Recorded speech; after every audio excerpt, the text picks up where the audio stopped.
یہ تمہارا اپنی مرضی کا دین نہیں ہے، یہ اللہ کا دین ہے، پورے کا پورا اس میں داخل ہونا ہے، یہ ایک مکمل پیکج ہے، اس کے اندر پک اینڈ چوز کوئی نہیں۔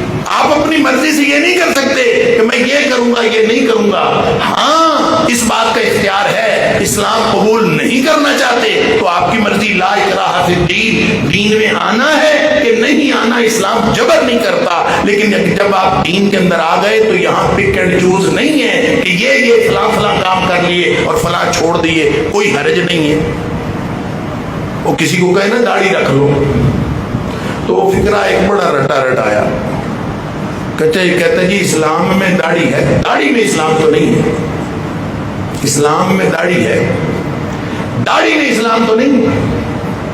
ہم بھی چپ کر جاتے ہیں، غلط ٹھیک ہے، وہ سارا اسلام داڑھی چھوڑ جاتے ہیں۔ جواب دینے کے لیے اور کسی کو خاموش کرانے کے لیے بڑا اچھا سوال ہے۔ کسی خاتون کو، بہن بیٹی کو کہہ دے پردہ کرو تو اس نے بھی یہی کہنا کہ سارا دین پردے میں گھسا ہوا ہے۔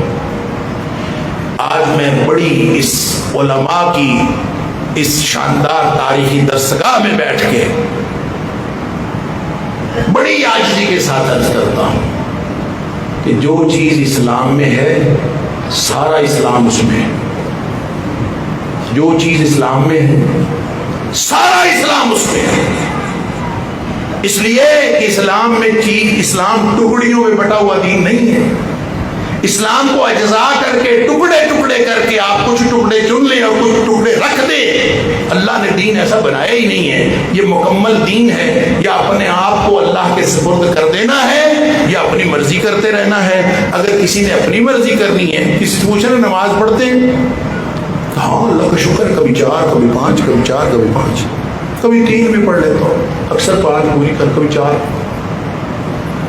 اور بھائی یہ کون سی نماز ہے؟ کبھی 4 پڑھ لی کبھی 5 پڑھ لی۔ میں نے کہا یہ آپ کی نماز ہے، اللہ کی نہیں ہے۔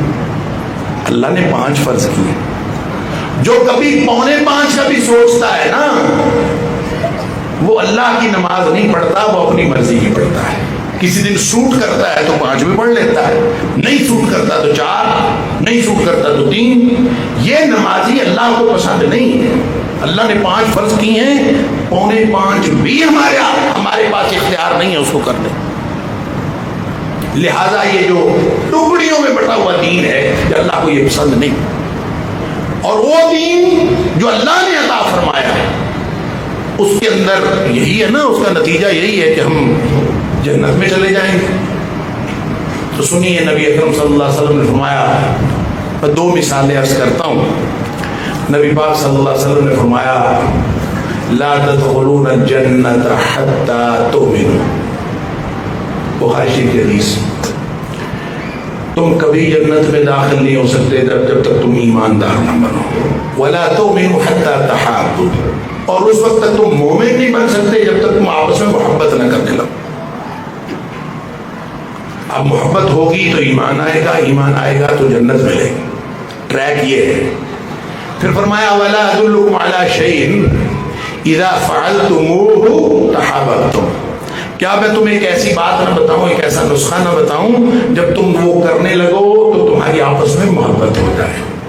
گویا وہ جو نسخہ بتانے لگے ہیں وہ جنت میں جانے کا نسخہ ہے، وہ جنت میں جانے کا نسخہ ہے۔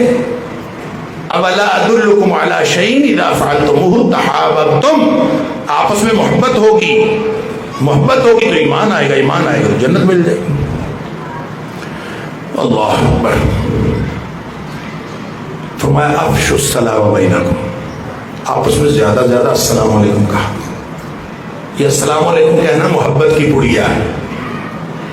اچھا بھی اندازہ کیجئے، نہ یہ تھا اسلام کے بنیادی عقائد، یہاں نہ بنیادی ارکان، یہ تو ایک شعار ہے اسلام کا، لیکن اس کا نتیجہ کیا ہے کہ جو پورے دین کا نتیجہ ہے وہ السلام علیکم کا نتیجہ ہے۔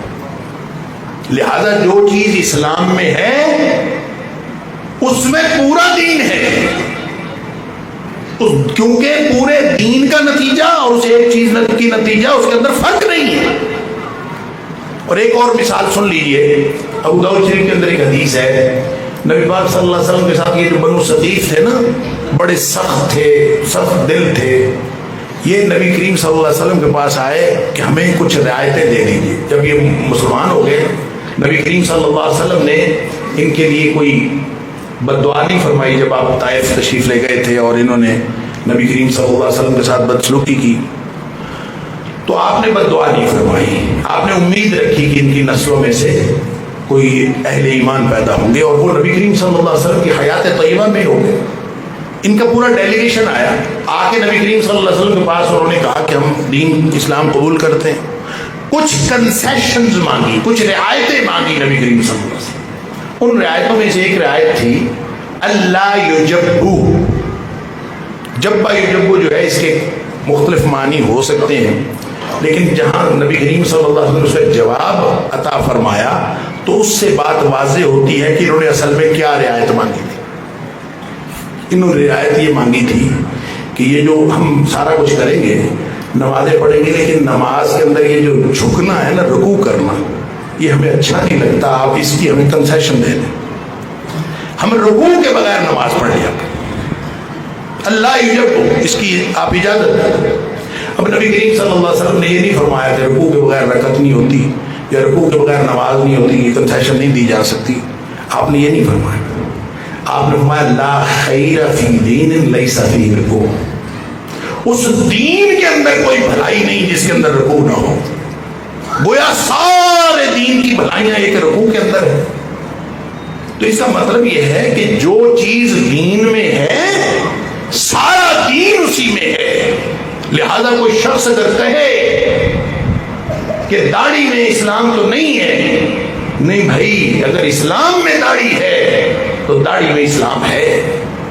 کوئی چیز اگر اسلام میں ہے، پردہ اگر اسلام میں ہے تو سارا دین اس کے اندر ہے. اس لیے کہ دین کے مقاصد اور کسی ایک جز کے مقاصد یہ مختلف نہیں ہے، اور اللہ کو کوئی جزوی مسلمان پسند نہیں ہے، پارٹ ٹائم مسلمان پسند نہیں ہے کہ جو کچھ لے لے، پک اینڈ چوز کر لے، میٹھا میٹھا ہڑپ، کڑوا کڑوا تھو، اپنی مرضی سے پک اینڈ چوز کرے. میں یہ کر لوں گا، خدمت خلق کر لوں گا، نماز نہیں پڑھوں گا. دوسرا کہے میں نمازیں پڑھ لوں گا، خدمت خلق نہیں کروں گا. بھائی یہ پورا دین ہے، یہ اپنی مرضی سے نہیں چلانا، یہ اللہ کی مرضی سے چلے اور نبی کریم صلی اللہ علیہ وسلم کی سنت کے مطابق چلے.